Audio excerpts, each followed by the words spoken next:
Bismillahirrahmanirrahim.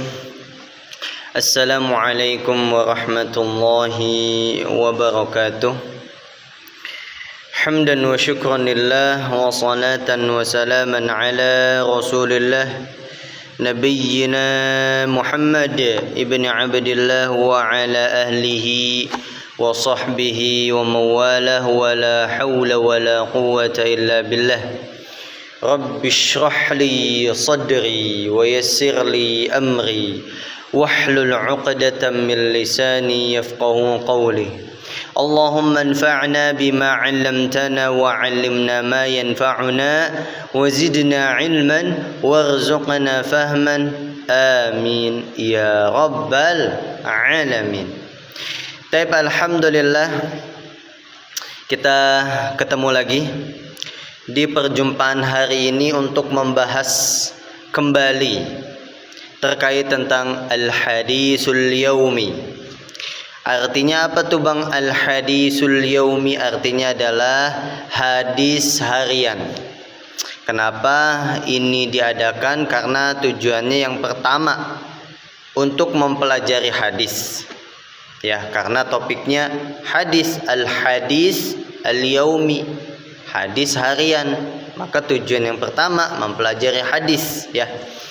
Tentunya hadisnya juga hadis-hadis pilihan, hadis-hadis yang gampang-gampang dan pastinya insya Allah bisa sangat mudah dihafal. Kemudian yang kedua, bukan cuma kita mempelajari, bukan cuma kita menghafal, tapi juga dengan ada kaitan al-yaumi, al-hadisul yaumi, hadis harian, tujuannya adalah agar kita bisa mengamalkannya dalam keseharian kita. Seperti yang sudah Ana sampaikan di video sebelumnya, bahwa di antara tujuan kita mempelajari hadis, menghafalkan hadis itu adalah bukti kita cinta sama Nabi. Maka kita pun punya harapan, di samping kita mempelajari hadis Nabi, maka di itu pula atau di saat itu pula ya, kita bisa mengamalkan dalam keseharian kehidupan kita sebagaimana Rasulullah telah menjadi uswatun hasanah dalam berkehidupan, ya. Baik, kemarin kita sudah membahas hadis yang pertama terkait tentang la taghdab walakal jannah, ya.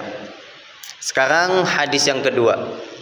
Ana akan bacakan dulu hadisnya. Tentunya hadisnya sangat gampang, ya, seperti yang Ana sampaikan tadi. Hadisnya gampang, hadisnya mudah. Yaitu bunyi hadisnya adalah afdhalul ibadah ad-du'a. Gampang ya? Bisa kan? Langsung coba. Sekali lagi Ana bacakan. Afdhalul ibadah ad-du'a.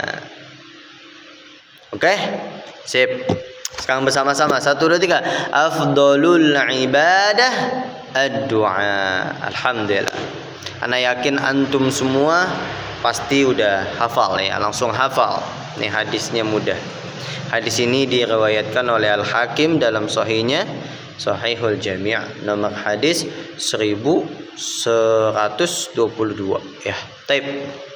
Kita akan bahas di sini tentang keutamaan berdoa.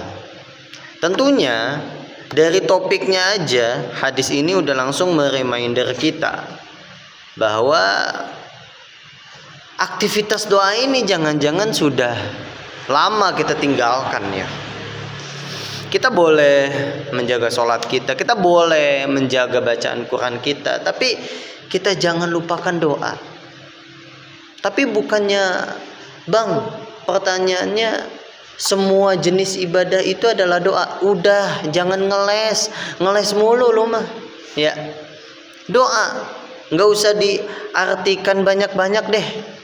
Dengan kemampuan nalar kita berpikir aja nih, dari katanya, yaitu akar kata doanya itu aja, kita udah bisa memahami bahwa doa itu adalah munajat, meminta, ya. Yang namanya meminta, ya tentunya kita perlu kata-kata, merangkai kata-kata, kita perlu waktu, ya kan. Nah, ini yang sepertinya kita sudah mulai tinggalkan karena mungkin kita meremehkan ya. Kok bisa kita meremehkan aktivitas doa ini yang tentunya bernilai ibadah, bahkan afdhalul ibadah ad-du'a. Artinya sebaik-baik ibadah paling utama adalah doa. Doa dalam hadis ini dikatakan oleh Rasulullah Shallallahu Alaihi Wasallam adalah sebagai ibadah terbaik atau ibadah yang paling utama. Tapi dalam keseharian kita sering melalaikannya, kita sering banget mengabaikannya, dan kok bisa kita meremehkan ibadah yang disebut dengan ibadah terbaik ya.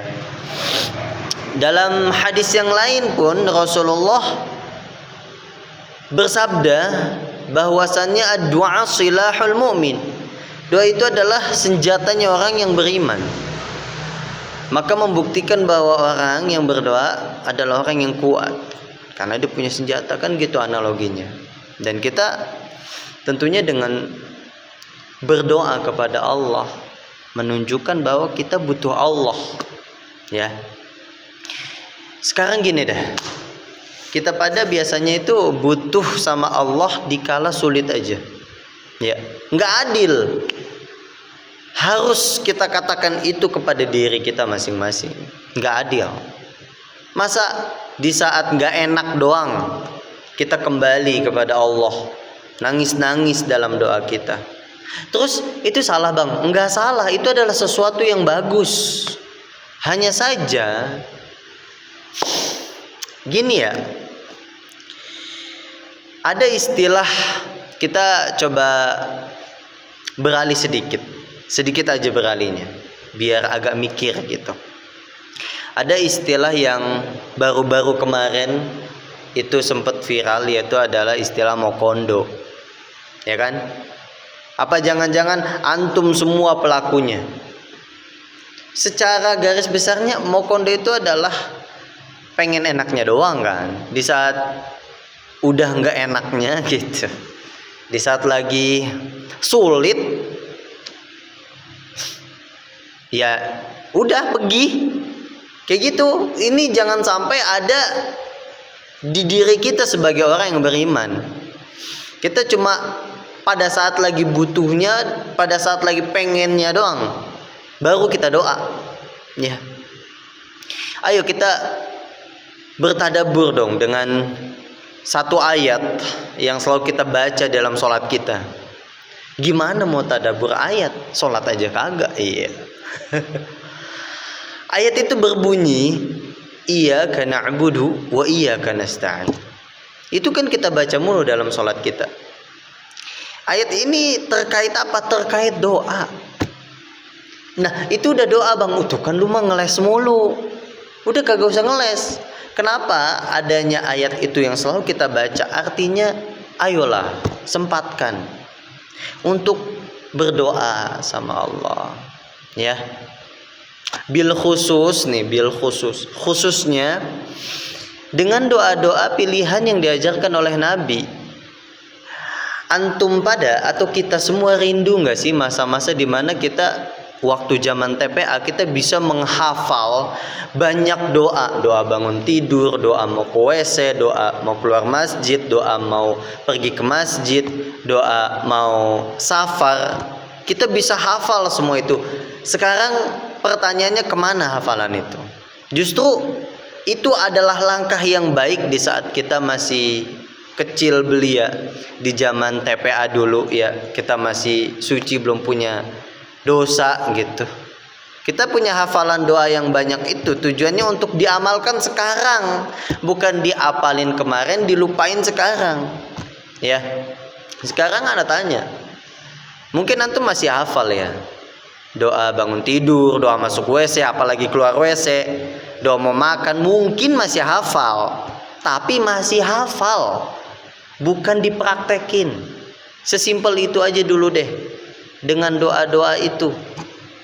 Kalau misalkan kita merenung, oh iya juga bang ya, selama ini iya sih jujur gue nggak doa bang. Nah itu jadi Ayolah, kalau kita menginginkan pertolongan Allah, ya pertanyaannya apa yang udah kita perbuat ya untuk Allah. Kalau emang kita butuh Allah, ya buktikan rasa butuh kita kepada Allah, diantaranya adalah dengan banyak berdoa. Termasuk nih ya, kalau kita merasa nih terakhir dari ana, ibadah kita mulai berkurang, agak males, nggak semangat gitu, rasanya berat, ada doa bro, ada doa. Misalkan antum ngeluh juga gitu, gue udah usaha bang untuk bisa komitmen jaga sholat, gue udah usaha bang untuk komitmen bisa istiqomah baca Quran, tapi kok gagal lagi. Mungkin pertanyaannya lu kurang doa men. Asik gitu ya. Jadi coba doa, minta tolong sama Allah, ya Allah istiqomahkan aku untuk bisa terus baca Quran, istiqomahkan aku untuk bisa terus jaga sholat. Jujur, setiap kita kalau ditanya pengen mati dalam kondisi apa, pasti kita pengen mati dalam kondisi ibadah, ya kan? Karena cuma ada dua jenis kematian, husnul khotimah, su'ul khotimah. Nah, husnul khotimah ini udah dapat dipastikan orang-orang yang matinya dalam ibadah.